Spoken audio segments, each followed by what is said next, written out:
Welcome back to the South Stands, a Buckeye football podcast by Ohio State fans, for Ohio State fans. From the West Coast, I'm your host, Zach Moore. Today is Sunday, June 29th, 2025, and we are only 62 days from the season opener. That is 2 months, folks. And we are only 23 days from Big Ten Media Days in Las Vegas, which start on July 22nd. Thank you for joining me today while I talk to myself about Phil Steele's assessment of the 2025 Ohio State Buckeyes. Steele's college football preview magazine arrived on my doorstep a couple of weeks ago. I've been leafing through it over the last few days.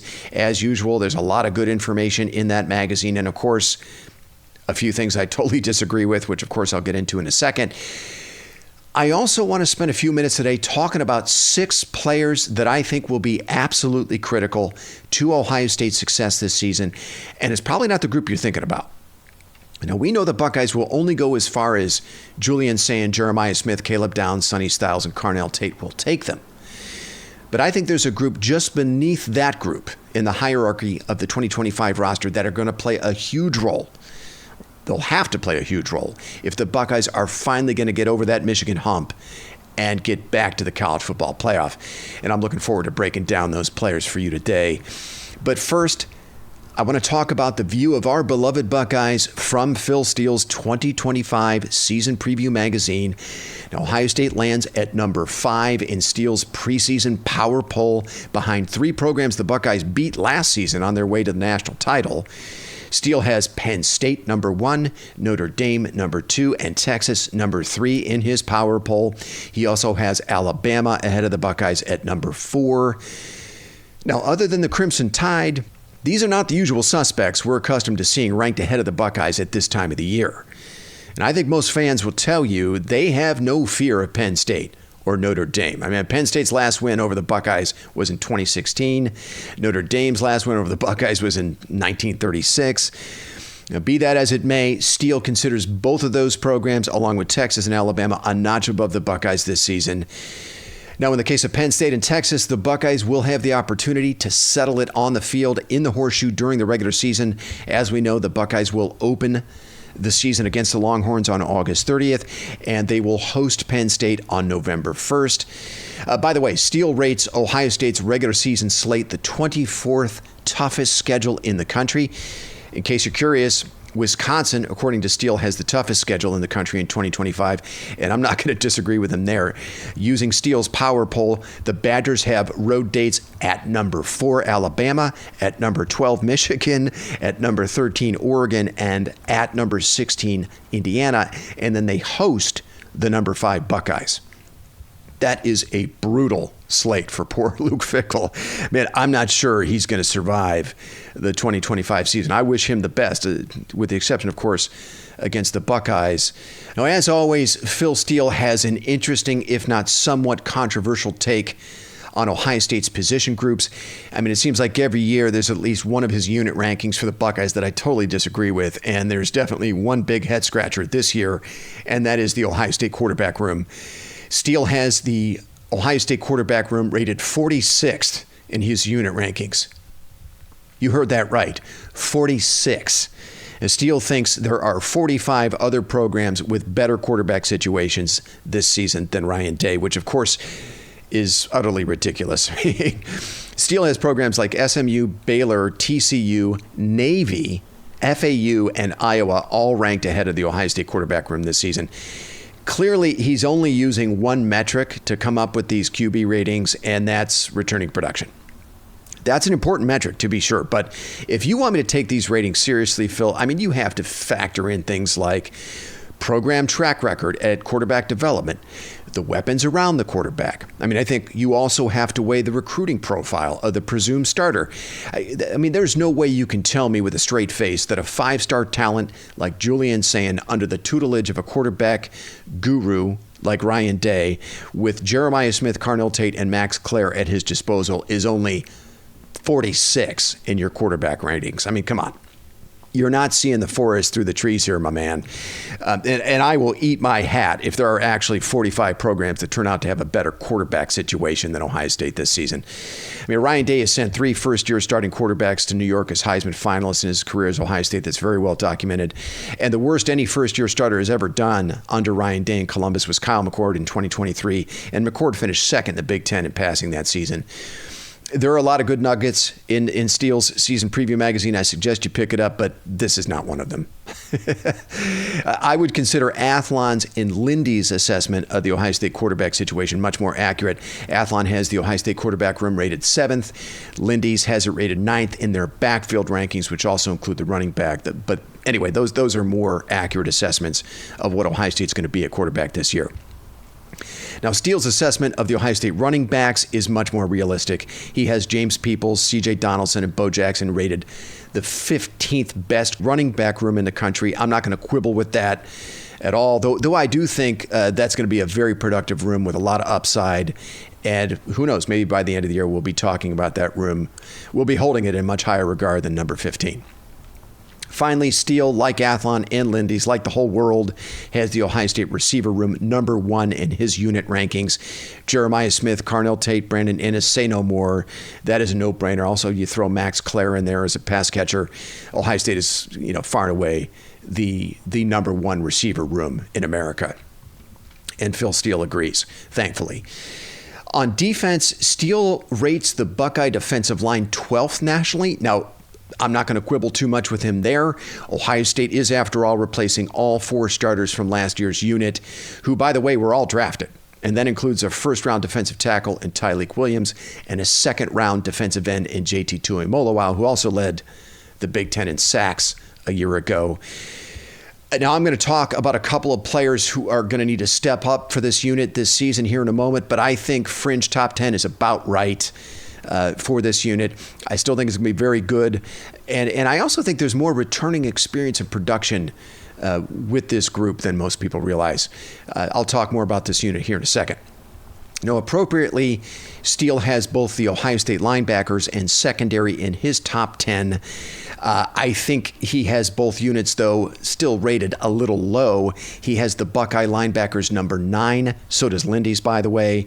But I think Athlon's rating of number 3 is a little bit more accurate for the Ohio State linebackers in 2025. I mean, the return of Sonny Styles alone, I think, makes that room a top 5 unit.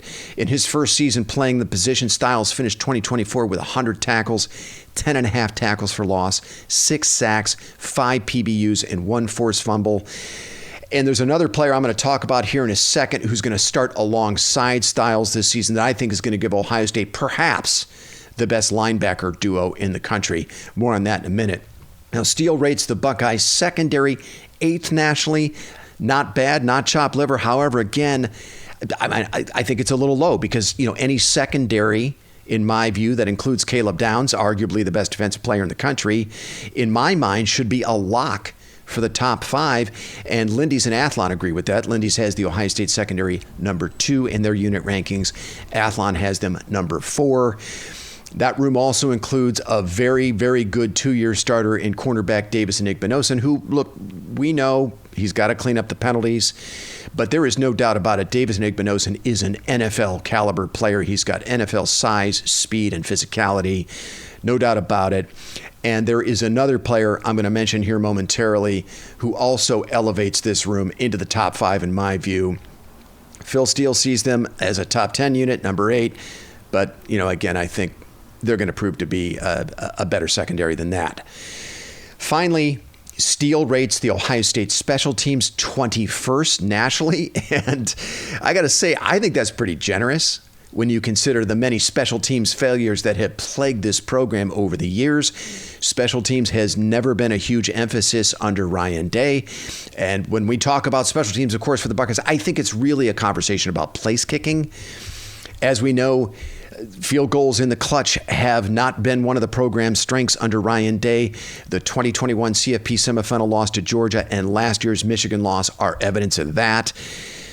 Now, after a disastrous performance in the Michigan game last season, I thought place kicker Jaden Fielding had a really good postseason.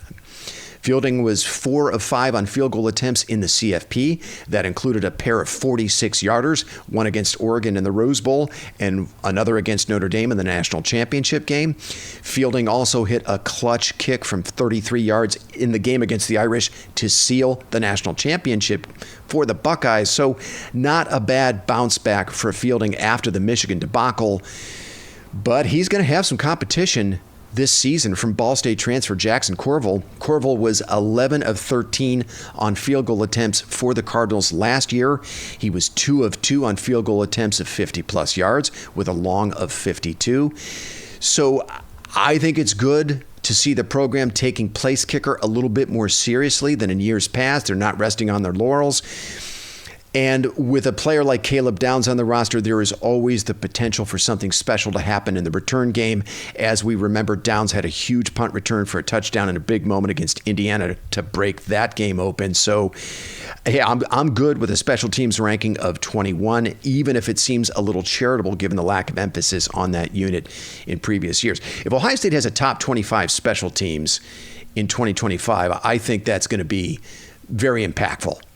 Now, according to Phil Steele, the Buckeyes will only return 9 starters this season. And I should note here that he includes transfers who started for other programs last season among those 9 returning starters. So, for example, Purdue tight end transfer Max Clare, left tackle Ethan Onyanwa, who transferred in from Rice.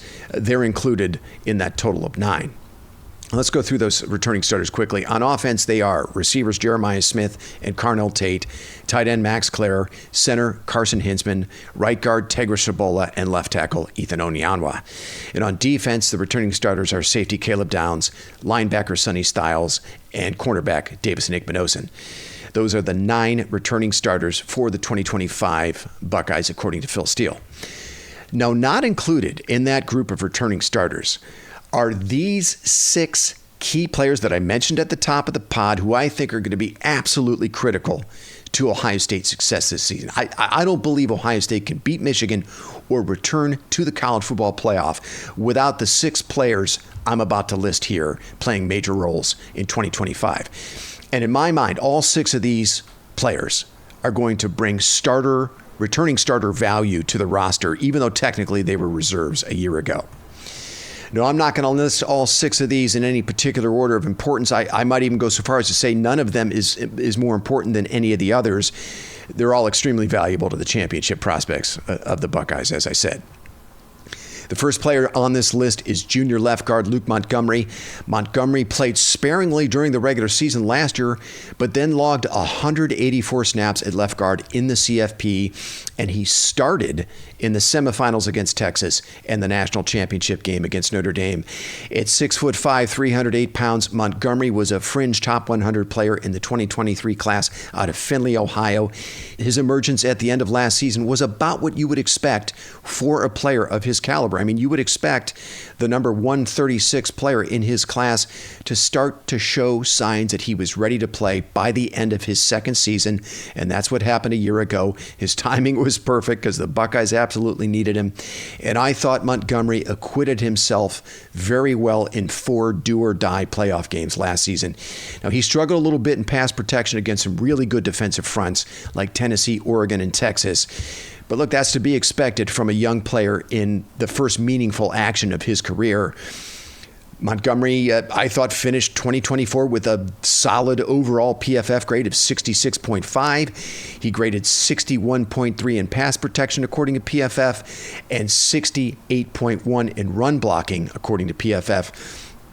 I think he can level up and improve on those grades. I'm expecting big things from Luke Montgomery in 2025. Now, the next player on this list of 6 is projected starting right tackle junior Austin Sareveld. Sareveld logged just under 500 snaps last season, mostly at right guard. 130 of those snaps came in the CFP as he rotated with Tegra Shabola at right guard. At 6'6", 325 pounds, Sareveld was just named an Iron Buckeye in off-season workouts. Earlier this month, he earned another off-season distinction, a Dude of the Week, along with Jeremiah Smith and Garrett Stover. Now, last season, Saraveld's finished with a very solid overall PFF grade of 62.5, a solid pass blocking grade of 61, and a run blocking grade of 60.9. Similar to Luke Montgomery, those are very solid grades. And like Montgomery, Saraveld is still a relatively young player who can continue to improve. Now, of course, it remains to be seen if he can make a successful transition from guard to tackle. That's a big move. But with almost 500 snaps under his belt from a year ago, 130 of those in do-or-die CFP games, I think Saraveld also brings returning starter value to this 2025 roster. The next player I want to mention here, and maybe I should have started with him, is junior linebacker Arvell Reese. As Cody Simon's backup last season, Reese played 309 snaps. He finished 2024 with an excellent overall PFF grade of 76.4. He had the same grade against the run of 76.4, and he also had a grade of 80.4 in pass rush. All those grades were actually better than Sonny Styles. Reese is an absolute unit at 6'4", 238 pounds. And if you ask anyone who covers Ohio State football for a living, they will tell you Reese is a rising star with first-round draft pick potential. Reese was the number 206 prospect in the 2023 class out of Glenville High School in Cleveland. And many think that new defensive coordinator Matt Patricia is going to use Reese all over the field. And that's likely going to include significant snaps on the edge as a pass rusher. Look, Reese might not be a household name to most Buckeye fans right now, but I think by season's end he will be.